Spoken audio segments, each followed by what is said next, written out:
welcome to Formula E Zone's Sunday post-race show from the London E-Prix. We're here at the Boss Emotion Club, probably the only time we'll ever get to step foot in this area. But Topher, I'm with Topher Smith again, obviously from Downforce Radio. What a mad race we had today. I mean, the race we had yesterday was, let's say, a little bit tame in comparison to a lot of the Formula E races we have seen in the past. It wasn't processional. It was still a good race. It was still very enjoyable. But compare that to what we had today, it was absolutely manic. It was peak Formula E. We saw plenty of crashes, especially over at turn 10 on the other side of the circuit. We had a disqualification for Di Grassi after the race as well. Plenty going on in the stewards' room. Plenty of penalties handed out. It's a typical day in Formula E, isn't it? It was a typical day in Formula E. And let's start with Lucas Di Grassi, because obviously his garage is just behind us. So, what a move. Let's first and foremost, I think what a move from Audi, right? The safety car was going so much slower than usual down that straight, and they took a risk, they took an opportunity. They didn't quite get it right, which has been released, that he didn't quite stop in time, did Di Grassi. But what do you make on obviously the move that they did, and do you think we might see this? Because the safety car is normally quite slow in Formula E. I feel like we've heard this a lot. Do you think if other teams are in this situation that they might think about it, considering how successful Di Grassi could have been with it? That's one of the things I thought about when I was watching the race, just how slow the safety car is. We've seen it in other E-Prix as well. I don't get why it has to be so slow. Like, I know they need to energy save, but why is it that slow to a point where a driver can come through the pit lane, come to a stop and re-emerge in the lead? And it was a brilliant move from Di Grassi and from the Audi team. It was a stroke of genius in some ways, but you just have to think, why has that been allowed to happen? I think, in my opinion, the safety car should maybe go at the pit lane speed limit. So if someone does decide to do that down the pit lane, they're still going at the same speed as the pack behind the safety car. And if they have to come to a complete stop, they're then losing time. I mean, obviously, energy saving is a big thing in Formula E. That's one of the reasons why they go so slow. And I don't think a move like that should really be allowed to happen. It's not cheating. There's nothing in the regulations that says like it can't happen. And the reason why Di Grassi got the penalty was because he did not come to a complete stop. Now, I've seen a video from inside of the pit lane. There was someone filming right by the Audi garage, and it showed that Di Grassi tried to come to a stop, but just as he pulled away again, his wheels still a bit of movement. That was proven in the telemetry, and he got a penalty. And then the disqualification came about later on because he failed to take his drive-through penalty. Should it have happened? I don't think so. But it's not against the regulation, so I think we can say it was a genius idea from Di Grassi and Audi.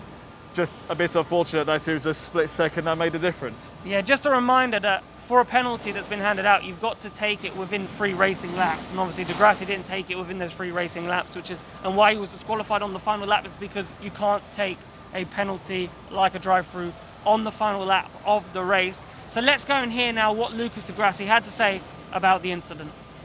The burning question is, did you stop or did you not stop? The wheels were completely stopped, but the car was sliding. So what does that mean? Because now... Imagine that imagine when you lock your brakes in the bike and you're sliding with the brakes locked in.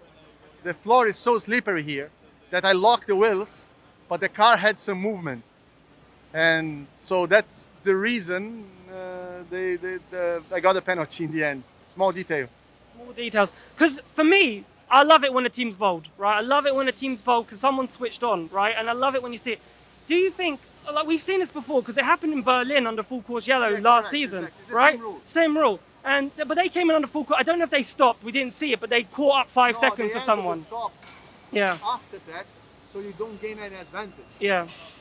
Yeah, so in the full course yellow in Berlin, when it happened, I think it was season 5, first race of season 5 or something, that they added the stop, that you have to stop in your garage. So if there is full course yellow, there is no advantage because you are going at 50 kph on the straights.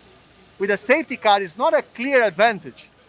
To make this move, the safety car must be going very slow. If the safety car speeds up, you end up losing places. So it's not a guaranteed move. I think the team was very clever and took a lot of risks to do this move. The light could have been red, the safety car could have sped up, anything could have happened. We made the move because we thought that was the right approach. And in the end, we got a penalty because of this small detail already explained. But I fully support myself and Audi's decision to do that. Talk to me about the safety car speed, because I know obviously you were trying to gain an advantage on that, but do you find it annoying at times that it is going slower than what the minimum pit lane speed limit would be? Sometimes it's faster, sometimes it's slower. It varies a lot. So you have to feel it and kind of make the call. Yeah, I don't think it's annoying or not annoying. I think it's just a fact that the safety cars sometimes are very slow. Okay, hard luck today, but valiant effort, I suppose. Right, we have to talk Alex Lynn now. Obviously getting his first win in Formula E, and he was really emotional. We were both there in the press conference, and you could tell he was really emotional. He's been on that journey, that pole position for in New York, then it didn't quite work out with him in Vision Virgin Racing back then, and then obviously the move to Jaguar, again, didn't quite work out, but he had pace, he showed glimpses, he didn't keep that Jaguar drive when he jumped in after with PK, and you're just like, oh, you felt for him today when he won that race, and you felt that passion. And there's one word that resonated with me when I spoke to him in the media pen after the race, and that was finally. He's finally got the duck off his back in Formula E. He's been knocking on the door of a victory for some time now. We saw him take pole position at his debut E-Prix in New York back in season 3, I think it was. Yeah. So you already saw straight away the potential that Alex Lynn has within this championship. And there's been chances here or there. He was running at the front in New York back when he was racing for Jaguar back in season 5. He ran near the front in Valencia this season when we had the wet E-Prix. And now he's finally gone and got the job done here in London. I think finally is absolutely the right word there. We know how good Alex Lynn is as a driver. He's a champion of GP3. He won races in GP2 and was a test driver within Formula 1. Didn't quite get the race seat within Formula 1, but he's now come over to Formula E and has proven he has what it takes to be successful in the series. Were you surprised? I suppose every driver reacts differently in a situation when you finally win and you've gone through that stress, because he was quite subdued, really. Everyone thought that he would be over the moon and delighted, but he didn't really have that sort of demeanor about him. He was like he was taking it all in, like that pressure had been released. Were you surprised by the way he acted? I think more than anything, it might have been the weight off his shoulders. He's been chasing after this for quite a while now. He's been in since season 3. We're now in season 7, and he's gone and got his first E-Prix victory. But we heard the team radio from him after the race, that shout of victory, that shout of excitement. Let it all out as he crossed the line in the knowledge he'd taken his first E-Prix victory. But then after that, you sort of start to take it in and you think, you assess what's gone on, how it's happened. And with him, it would have been a weight off his shoulders. So he might have seemed a bit subdued after the race, but I think that's just down to the fact that he knows he's finally got the duck off his back and he now knows he has what it takes to win a race in Formula E. Yep, so let's hear now from Alex Lynn after his win today. Firstly, congratulations. Talk to me, because I feel like from the press conference, I know your journey, that pole position in New York on debut, then obviously going to Jaguar, then in and out of the series, and it felt like it was a big weight off your shoulders. Just from a personal standpoint, just how does it feel obviously finally winning and getting that monkey off your back? Well, like you mentioned, an incredible journey, one that's been very painful, to be honest with you, on a personal side within Formula E. So to finally win a race is a big personal box ticked for myself, and one I will never forget. Talk to me about why was it so painful? Like, do you feel like you could have given more, and when you sort of like fell out of the series and obviously coming back in, do you felt like there was a little bit I could have done something else? A little bit. I mean, you always blame yourself. I think a great racing driver always looks internally first, and I sometimes felt I hadn't given the best account of myself and hadn't shown the true me. So to finally do that this season on a few occasions, it means the world. So obviously Mahindra brought you back for Berlin, and do you feel like you've repaid Billbag that opportunity, that you feel like, you know what, thank you for giving me the opportunity and this is why you counted on me? I hope so. I hope he takes that. Thank you. Perfect. And obviously, just on the race, because obviously we talked yesterday about tyre deg, and obviously how did the safety car, maybe the weather conditions being a bit cooler, did that really help you in terms of getting this race? It definitely helped. It definitely helped to keep the tyres under control and everything like that. Perfect. Thank you so much, Alex. I really appreciate it. Okay, we've now got to talk about one of the major incidents that happened along this straight, which was obviously Antonio Felix Da Costa and Andre Lotterer.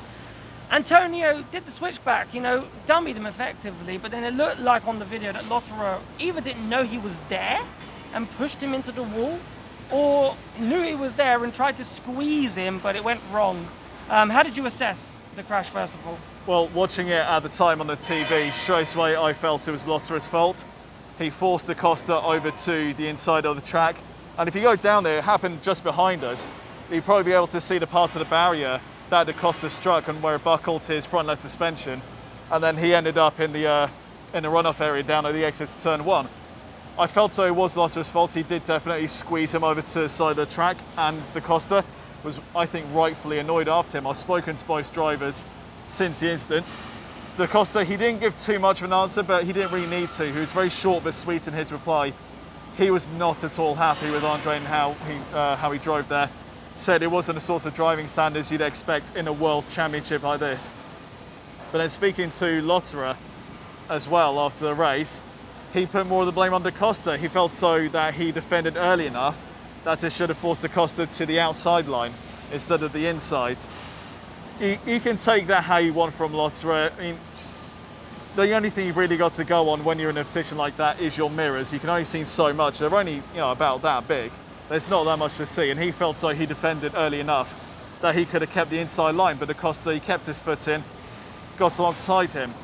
My reading of that is I think Lotterer probably should have realised that the defence wasn't on and that Da Costa was on the inside and given up the corner. We know how hard a racer Lotterer is. He doesn't want to give up positions. But my honest reading of that is that Da Costa was already on the inside. He already had track position. Lotterer should have just let it go. Yeah, I agree. I was surprised that when Lotterer was sort of saying, well, it wasn't really my fault, and I was quite surprised. And I did ask him, like, did you see him? Like, it was a late move from Da Costa. Like, he'd gone one way, so Lotterer would have thought, okay, I need to go this side. And then by that time, he was on that side. So I was thinking, did you see him? Like, just be honest. Did you not know he was there? And he didn't really confirm or deny that he saw him. He just sort of said, well, he kind of drove into a wedge or space that, he didn't need to drive into. So what I think we should do now is pass over to Antonio Felix Da Costa and Andre Lotterer and let you hear what they had to say. Talk me through, obviously, the collision with Lotterer. You look like you dummied him really well, and it looked like he squeezed you in the rules. Is that how you see it? Absolutely, that's exactly what happened. I overtook another 10 drivers in that corner, and he was the only one to. He's just a sore loser, and it's always him. It's just frustrating, man. Well, look, I defended early on from the beginning, and for sure there was not enough space. And then he started to touch me on my rear left. And then, then we know the rest. There was, he decided to go in that little hole, and he had the extra speed. He could have also gone on the right side. And there's always a risk when you launch it from behind. For me, I don't understand why the stewards are blaming me, because I have the right to defend, and he's coming from behind with touching me and putting my car sideways. So it's disappointing. Okay, and obviously this race was full of incidents, and we got to talk about poor Stoffel Vandoorne leading that race, and then was just taken out at turn 10 by Oliver Rowland. Oliver Rowland got his brakes wrong. I just feel like for Stoffel, he can't catch a break. He's, I think Rome, he qualified and he got disqualified or something like that. And every time he's done well in qualifying, Vandoorne, something's happened that has just ripped that luck away from him. Like, how do you assess, obviously, the incident and just Vandoorne's luck in general? Well, we all saw what happened on the TV. Oliver Rowland tried to make a move down the inside of another driver. I can't remember exactly who it was now, but he tried it down the inside of another driver, locked up his brakes and careered into the side of Stoffel Vandoorne. Vandoorne, a completely innocent victim in the incident, and up to that point, having an absolutely fantastic race and probably should have won the E-Prix today. It's the way it goes in motor racing. Sometimes you will get incidents like that where one driver's not a Volta and the other one very clearly is. And even Oliver, he said it himself after the race, he fully accepted blame for that incident. He said he made a mistake, missed his braking point, and Vandoorne just happened to be in the wrong place at the wrong time. I don't think there's really so much more we can say on who's to blame in that one. Rowland did accept responsibility. He knows full well that he was at fault for that one. But you can't help but feel sorry for Stoffel, can you? It should have been his race today. Yeah, and Rowland admitted, that he just locked up, went too deep, and he told that to Vandoorne as well. It was a little crumb of comfort for Vandoorne, because he was like, well, he really felt that this was his chance to get his title challenge on. Obviously, it would have been huge for Mercedes, in the teams championship, and as well as the freeze, both of them could have been fighting for the title, and both of them could have been fighting, well, helping fight for the teams. But obviously, he ends up finishing in 11th, not scoring. We've got Stoffel Vandoorne ready for you, so let's hear what he had to say. I don't really know what to say, to be honest. Massively frustrated. Yeah, very painful at the moment to come away from here with this result. You know, we are clearly the quickest out there today. Qualifying, put it on pole, and then the race. We were leading easy. We managing the pace at the start of the race, so everything was quite under control, let's say. But it is the way. Yeah, right. I'll call you.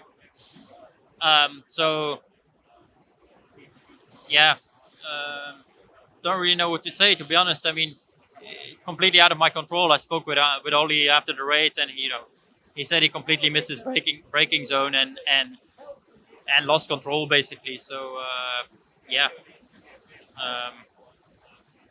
wrong place, wrong time, I guess. But it just really hurts. And if you look at the season as a whole, I've potentially lost 3 victories now. I had Valencia where I qualified on pole and got disqualified.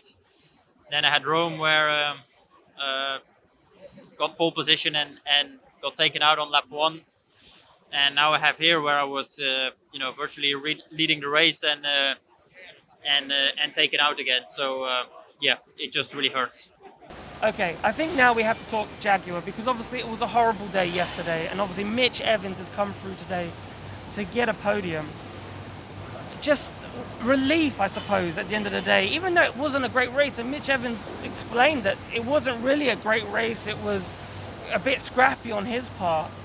But I suppose just crossing that line in third must have been such a big relief considering what happened yesterday.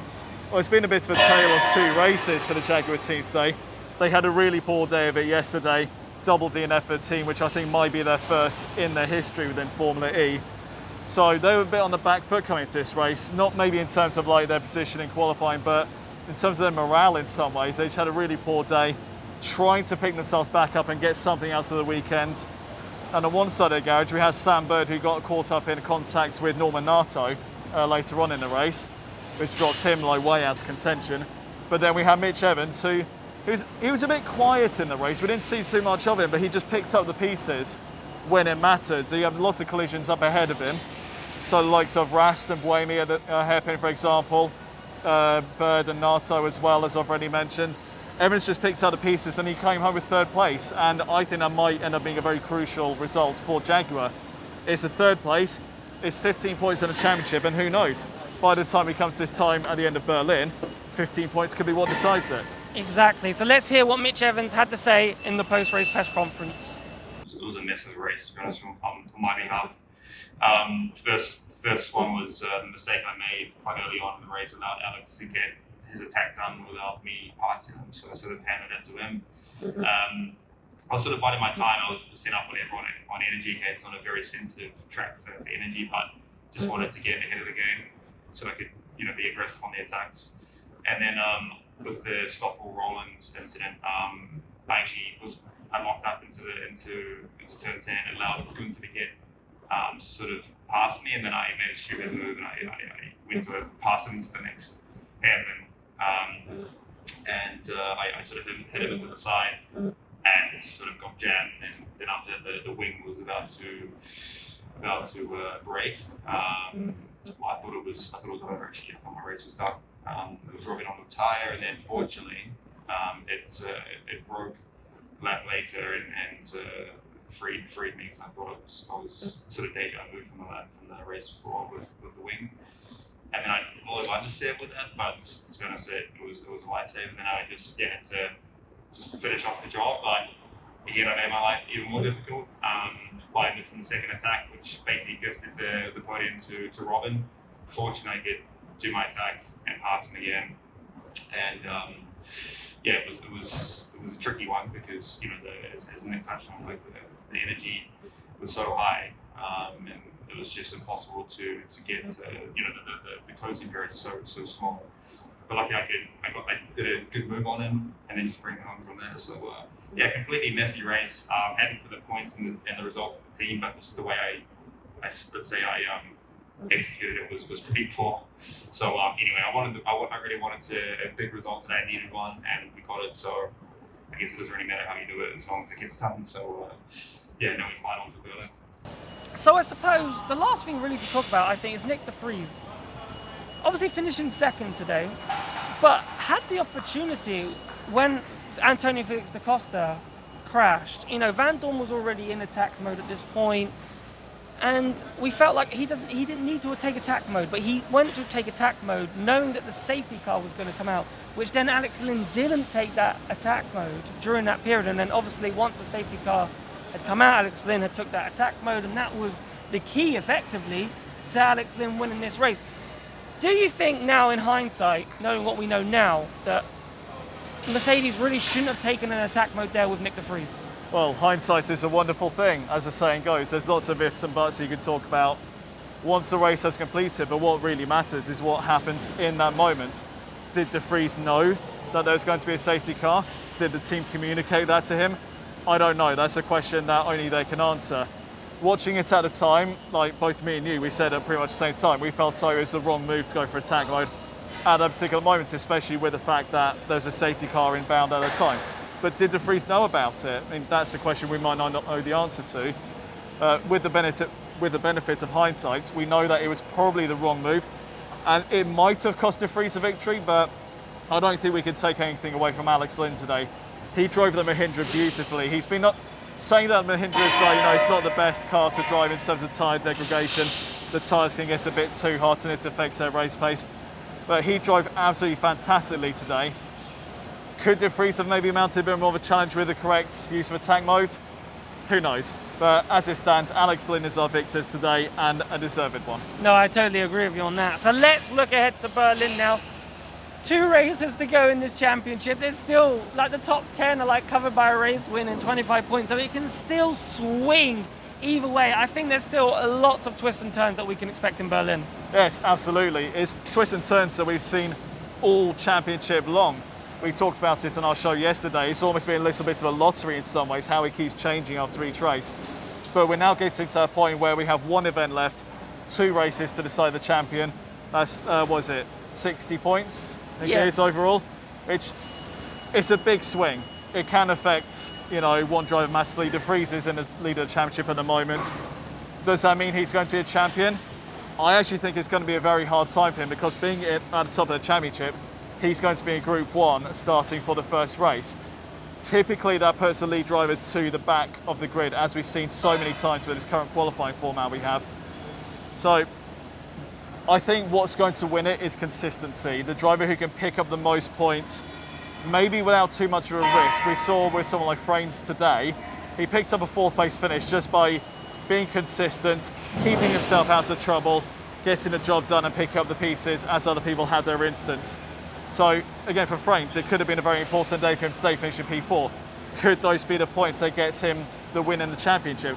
There's so many different permutations to talk about, and I can't give you an exact answer as to who's going to be our champion, but that's one of the reasons why I love this championship so much. It's so unpredictable, it's so, out there. Like in Formula 1, for example, it's between 2 drivers. It's between Max Verstappen and Lewis Hamilton. In Formula E, it's effectively anyone from Nick De Vries down to about Pascal Wehrlein, down in 10th or 11th at the moment. I don't know. Yeah, I don't know. I agree. The thing is with Berlin, I think that Group 1 Saturday qualifying will be huge, because that's when the track will be at its dirtiest. Sunday Group 1, at least there'll be some rubber laid down from the day before, if it doesn't rain, weather permitting. Because we know Berlin is very abrasive on the tyres, and so Group 1 will be very dusty. There'll be a lot of dirt on the track, even though we would have had 2 practice sessions. So Group 1, I think, for De Vries and Frains and those that are in Group 1, the key is to minimize the damage on that day and try and be as far up or just close to the top 10 as possible, because I can't see anyone in Group 1 really, knowing Berlin and knowing where we've been to Berlin before, getting into that top 10 on day 1. Maybe day 2 with a bit more rubber, who knows, but potentially, I don't know what your thoughts are, but I think day one will be always about damage limitation for those. Well, the pressure is going to be on, that's absolutely certain. Any of those drivers who still have a realistic chance at this title, if they have an instance on the first race, be it in qualifying or the race weather, they are then on the back foot trying to pick up the pieces. And with it at this moment in the championship now, where we only have 2 races left to go, any sort of incident that puts them out of contention, they can say goodbye to the championship. Exactly. Well, we have 2 weeks then until the Berlin E-Prix. Topher, thank you so much for doing these with me. I've really enjoyed it. Well, thank you for inviting me. It's been great fun. It's been very much fun. We will see you in 2 weeks' time. Goodbye.